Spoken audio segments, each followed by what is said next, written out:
दोस्तों एंड भाई और बहनों, रीट एसएसटी की टॉप 20 क्लास लेकर आए हैं हम। आज 13वीं क्लास है और बहुत ही शानदार क्लास होने वाली है, तो आप क्लास को पूरा देखें और आपको मज़ा आ जाएगा। बहुत सारे प्रश्न आज बनने वाले हैं, यानी सूर्य मंदिर कहाँ कहाँ पे स्थित है और जो हवेलियाँ है राजस्थान की कहाँ कहाँ पे स्थित है उनके बारे में आज पूरी क्लास के अंदर अपन देखने वाले हैं।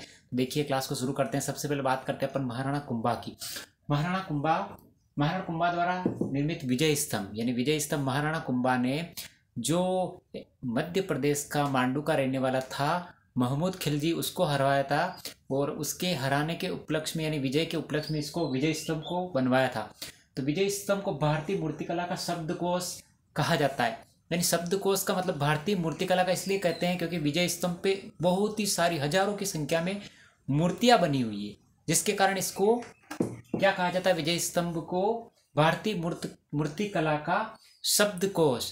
मूर्तिकला का शब्दकोश यानी वहाँ पे लिखा हुआ बहुत सारी मूर्तियां बनी हो, साथ में उनके साथ बहुत सारी चीजें लिखी भी हुई है विजय स्तंभ। कभी आप जाओ तो जरूर देखना चित्तौड़गढ़ के अंदर विजय स्तंभ। उसके बाद बात करते हैं आर.सी. अग्रवाल को विजय स्तंभ के शिल्पियों के नामों की सूची प्रकाशित की। आर.सी. अग्रवाल नाम के एक पुरातत्वविद हुए हैं, यानी जिनको इतिहासकार कहते हैं। उन्होंने जो शिल्पी हुए, शिल्पी का मतलब है विजय स्तंभ को जो बनाने वाले थे उनके नाम इन्होंने प्रकाशित किए। कौन कौन थे इनमें शिल्पी में सबसे मुख्य जो था वो था जयिता। उसके बाद उसके पुत्र थे, जयिता के जो पुत्र थे नापा, पोमा, पूजा, भूमि, चुत्थी और बलराज, ये इसके पुत्र थे। इन सब ने मिलकर जो विजय स्तंभ है उसको बनवाया था, यानी बनाने में कार्य किया था, यानी सहयोग किया था, शिल्पी का कार्य इन्होंने किया था। उसके बाद बात करते हैं चोर पंचाशिका और चावंड रागमाला। जो चोर पंचाशिका ग्रंथ है और चावंड रागमाला जो ग्रंथ है, राजस्थानी चित्रकला शैली के आरंभिक ग्रंथ चित्र माने जाते हैं। राजस्थानी चित्रकला शैली यानी राजस्थान की जो चित्रकला की शुरुआत हुई थी उसके आरंभिक ग्रंथ क्यों माने जाते हैं, क्योंकि इनमें चित्रों का बनाया गया है, यानी चित्र बनाए गए हैं। और ये कब के हैं, लगभग 16वीं शताब्दी पूर्व के। यानी चोर पंचाशिका और चावंड रागमाला कहने का मतलब जिस समय महाराणा प्रताप हुए थे उनके शासन के आसपास ये महाराणा और महाराणा प्रताप के पुत्र जो हुए थे अमर सिंह के शासन काल के समय ये चावंड रागमाला और इनकी ग्रंथों की रचना हुई थी, यानी 16वीं शताब्दी के आसपास। उसके बाद बात करते हैं वैष्णव धर्म का प्रसार राजस्थान में ईसा पूर्व प्रथम और द्वितीय शताब्दी में नगरी अभिलेख से जानकारी मिलती है। नगरी का मतलब होता है चित्तौड़गढ़ का जो प्राचीन नाम है नगरी या मध्यमिका। तो मध्यमिका या नगरी से अपने को वैष्णव धर्म के राजस्थान में प्रसार की जानकारी मिलती है। और राजस्थान में प्रसार कब हुआ था, इसका प्रथम और द्वितीय शताब्दी ईसा पूर्व तक।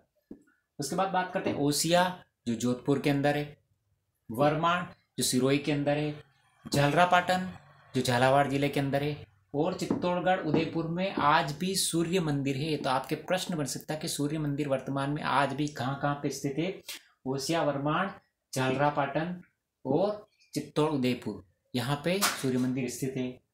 शेखावाटी क्षेत्र में रामगढ़, शेखावाटी जिसमें चूरू झुंझुनू शिखर आते हैं, इनमें रामगढ़, नवलगढ़ और मुकुंदगढ़ की हवेलियां स्थापत्य के उत्कृष्ट उदाहरण, स्थापत्य यानी बहुत ही शानदार तरीके से बनाए हुए हैं शेखावाटी की ये हवेलियां।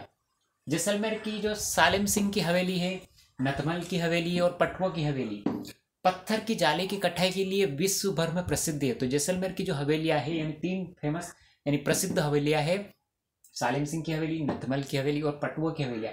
किस कारण प्रसिद्ध है, पत्थर की कटाई, जो जाली की कटाई यानी खिड़कियां जो है वो जाली इतनी शानदार की गई पत्थर की कटाई कि उसके लिए ये विश्व प्रसिद्ध है। उसके बाद रामगढ़, शेखावाटी, धनाडी सेठों की नगरी कहलाती है। यानी रामगढ़ जो है ये शेखावाटी क्षेत्र में पड़ता है और धनाडी सेठों की नगरी, यानी यहाँ पे बहुत सारे रामगढ़ के अंदर धनाडी यानी सेठ हुए हैं, उन सेठों ने अपनी हवेलियां अलग अलग बनाई है। तो धनाडी सेठों की नगरी यानी रामगढ़ जो शेखावाटी क्षेत्र में है। उसके बाद राम गोपाल पोद्दार की छतरी शेखावाटी संभाग की सबसे बड़ी छतरी है। तो ये प्रश्न आपके रीट में पिछली बार भी पूछा गया था, तो और ऐसे प्रश्न पूछे भी जा सकते हैं, अब भी फिर पूछे जा सकते हैं। तो राम गोपाल पोद्दार की छतरी शेखावाटी संभाग की सबसे बड़ी छतरी है, यानी शेखावाटी संभाग, शेखावाटी यानी सीकर, चूरू, झुंझुनू की सबसे बड़ी छतरी कौन सी है, राम गोपाल पोद्दार की। बूंदी में 84 खंभों की छतरी, प्रश्न बनता है आपके, देखो एक प्रश्न के अंदर कितने सारे प्रश्न बनते हैं अभी पता चल जाएगा। बूंदी में क्या है, 84 खंभों की छतरी। उसके बाद गेटोर जो जयपुर के अंदर है, यहाँ पे ईश्वर सिंह की छतरी है। करौली में गोपाल की छतरी है। उसके अलावा अलवर में मूसी महारानी की छत्री है। तो मूसी महारानी का ये प्रसिद्ध प्रश्न बार बार पूछा जाता है, इसको याद ध्यान रखना। मूसी महारानी की छत्री यानी अलवर। जैसलमेर में बड़ा बाग की छत्रियां है। तो ये कुछ छत्रियां जो फेमस है, प्रसिद्ध है, जिनको आप रट लीजिए, याद कर लीजिए। अलवर के नेणा अंचल की छत्रियों में कला और शिल्प का अनूठा संसार चित्रित है। तो आपके सबसे इंपोर्टेंट प्रश्न है, नेणा अंचल की छत्रियां कहाँ पे स्थित है? अलवर के अंदर। इनमें शिल्प एवं अनूठा संसार चित्रित है। कहने का मतलब इनके अंदर शिल्प यानी पत्थर की कारीगरी बहुत ही शानदार की गई। किसमें? नेणा अंचल की छत्रियां में, जो अलवर के अंदर है। तो ये थी अपनी छोटी सी क्लास, यानी हवेलियों से संबंधित और जो मेवाड़ का जो चित्तौड़ का किला है उसके शिल्प से, विजय स्तंभ से संबंधित बहुत ही शानदार क्लास। कैसी लगी आपको? लाइक करें, शेयर करें और सब्सक्राइब करें और बार बार पढ़ें, जिसमें से आपको रीट में महत्वपूर्ण प्रश्न मिलेंगे। जब आपके सामने प्रश्न छपेंगे ना, तो ये गागर में सागर भरा हुआ, वो सागर आपको याद आएगा।